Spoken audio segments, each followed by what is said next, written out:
I like Jean Lanvin a lot because I like the clothes she did. I'm like a big fan of the 1920s. I just find them so romantic, and then also they're like different styles, and I like both of them. We will see what type of styles Jean Lanvin made, but she started out as a milliner, and then she made clothes for her little daughter at the time, and her classmates' moms would ask, where did you get those clothes from? They're really cute and adorable. And she said, oh, they were made by my mom. So they commissioned clothes from her mom, and at the time it was like in style to dress the same way as your daughter, or like the other way around. It was in style to dress your daughter the same way as you. So those clothes became really popular. You would like see mom and daughter dressing the same. It's like literally a mini-me. I really like the story on how she found her significant color, which was like a type of blue.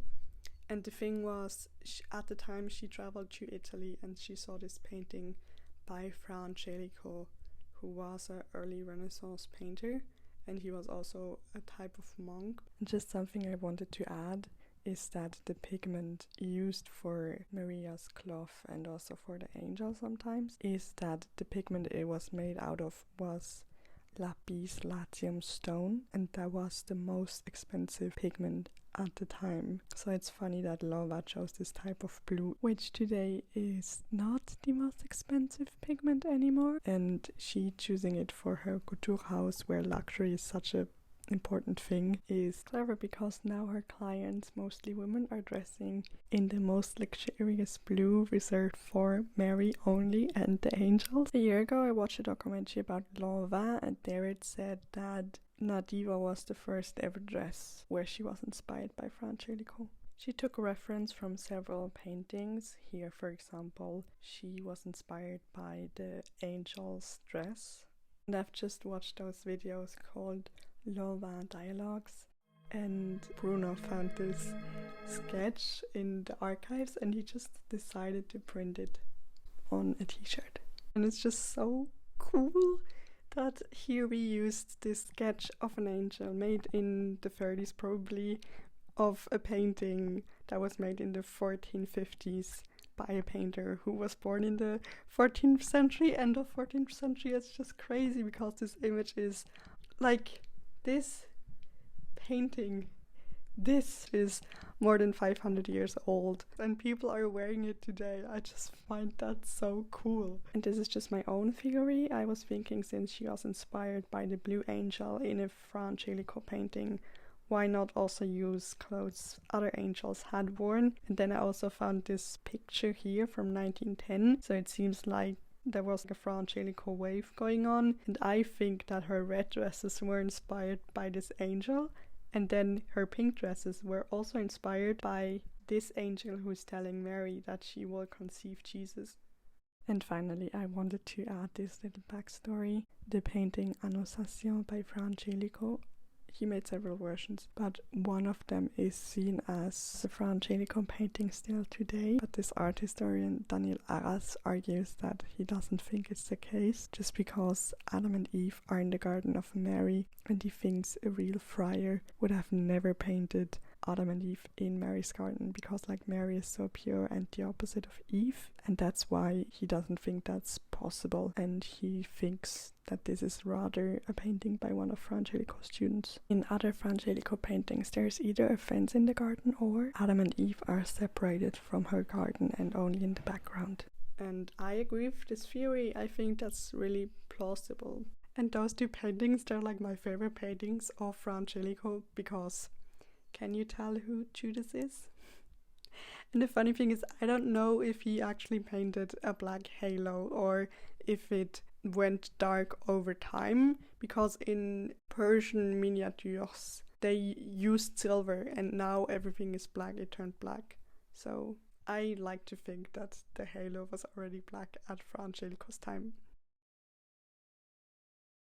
Also, what I find really cute is that she gave all of her creations a name. Can you all see Frollo wearing this? Apart from religious paintings, she also turned to religious architecture for inspiration. For example, this rosette. Cor de rosas. C'est un savoir-faire qui est propre à la maison Lanvin, puisque Jeanne Lanvin crée ses propres ateliers de perlage et de broderie. Lanvin fait toujours appel à de nouveaux matériaux, de nouvelles techniques, de nouveaux tissus, de nouvelles couleurs pour pouvoir apporter nouveauté, couleur, brillance et lumière à ses modèles.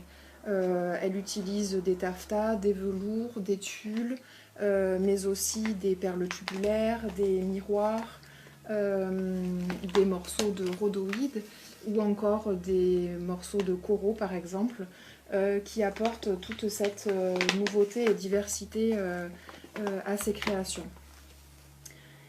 On est toujours dans des motifs parfois géométriques, parfois floraux, dans des tons de noir et de blanc, mais aussi avec quelques couleurs pour rehausser le modèle, de façon à pouvoir apporter brillance et lumière à ces collections. C'est aujourd'hui un témoignage de tout ce qui a pu être réalisé au sein de ces ateliers et qui sont aujourd'hui une grande source d'inspiration pour les studios et la direction artistique aujourd'hui.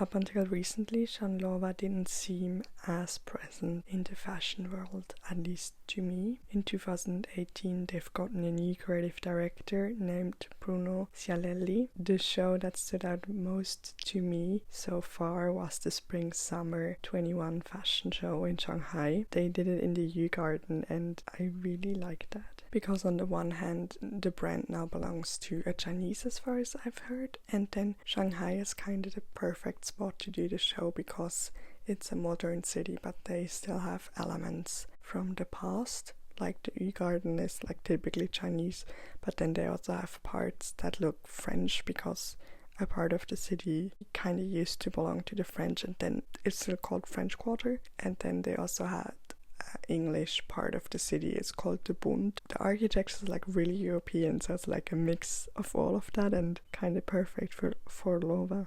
I'm normally not a big fan of current designers going into the archives and copying past looks because I think it's just lazy designing, but I like when they put things together and take elements from different looks, and Bruno did that as well with most of the looks, it seems. And for example, with the bow look, he did one in yellow and one in black. We see that he combined two looks that Lova had made in the 1920s, like he took the top form of this dress here and then he took the skirt form of this black bow dress here. I think that's kind of cool that he combined those two into a new dress. Lova did not only inspire her own creative directors, but also those of other houses. Here, for example, a dress by John Galliano made for Dior, and the next one is a Lova sketch from 1920. Bruno furthermore did the same version in yellow as well, but color-wise his inspiration came from another dress, of which Lova herself had made several versions of, and the bow is also heavily featured in Lova. On retrouve notamment le nœud, par exemple, qui est un élément très présent dans les collections de Jeanne Lanvin. Lanvin was simultaneously romantic and modern, but on the whole, bows, they can look very smart tailored, but on the whole, the use of the bow is quite a romantic image.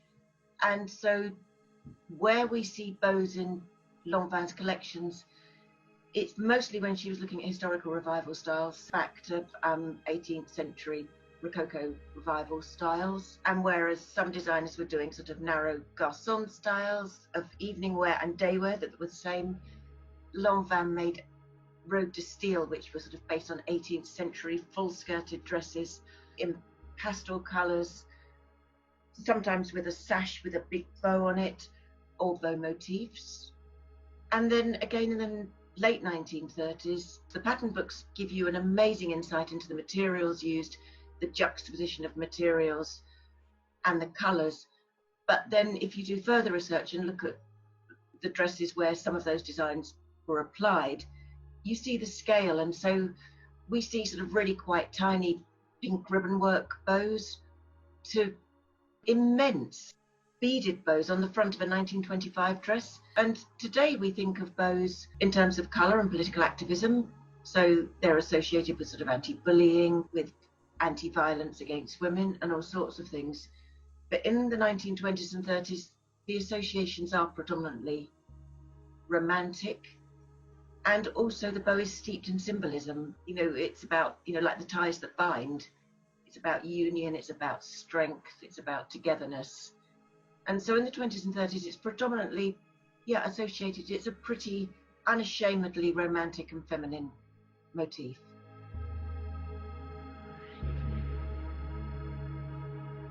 Wondering now why he chose the bows. What do you think? He also included the layering. You see how the fabric is not put together all in one, as in the original dress, or like the possible reference of the original dress, but it seems like tulle or maybe organza is in between. The white one, or also this green sketch, could be another reference. And then I found this photo from, I think, the 1860s, where they already did dresses like this, so it goes way back. Beside that, he made quite obviously also reference to Lanvin's robe de style, which means dresses of style. She popularized them in the 1920s because she had clients who did not like the shape of the flapper dresses coming up. It was too modern for them. She mostly had apparently bourgeois clients, so upper class. So she came up with the robe de style, which is inspired by Marie Antoinette. So it's like modern day court dresses. She made them a bit smaller, like not as wide as Marie Antoinette's dresses, but she also did dresses that were more in the flapper style, or garçon style, garçon meaning boy. Some other dresses I wanted to look at from Bruno's collection. This green one here made me think of Lanvin's green dresses.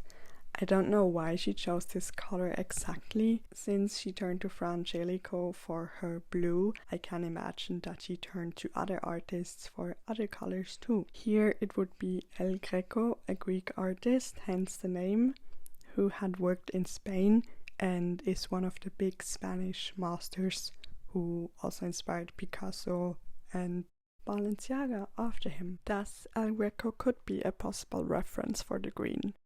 Or it was just a Renaissance color palette, who knows. Secondly, Bruno's dress made me think of Lanvin's athleisure fashion wear in the 1940s. Here shown an example from 1947, so made by her daughter Marguerite. And have you seen the lining? Lanvin's logo, which had been created in 1923, I always liked it because it's so emotionally charged, which is not necessarily the case with the other logos. And for a while the brand Lanvin stopped using it, and one didn't see it featured as heavily anymore. And I think after the 80s it stopped, so I'm glad they're bringing it back into the light of their attention. A year ago, and in 2019 as well, I could still find loads of mother and child jewelry online, but they've gotten less since, I guess because it has been picked up by the brand again. And I was thinking on buying this one here and redid it for measurement purpose, because I actually wanted to wear it as a gummy on a choker like it used to be in style, but it's too big, so I'm probably not buying it anyway. And regarding their advertisement, I like that they do it with people from all over the world, and that this was already the case with Lanvin's advertisement, with Jean Lanvin's advertisement, and also that Bruno is now retaking the colors from the sketches for the clothes, because before the sketches were made, but then the colors were a bit different on the actual clothes, so I find this clever. Not only did Jean Lanvin make reference to her daughter through the logo, but also through symbolism. Marguerite is a normal French name, but it's at the same time also the French name of the daisy flower. So Lanvin would embroider daisy flowers on her dresses as an homage to her daughter, which Bruno incorporated again in his present day design. Do you like what Bruno did at Lanvin so far? I think I do. There's so much more to see, but for now, that's all.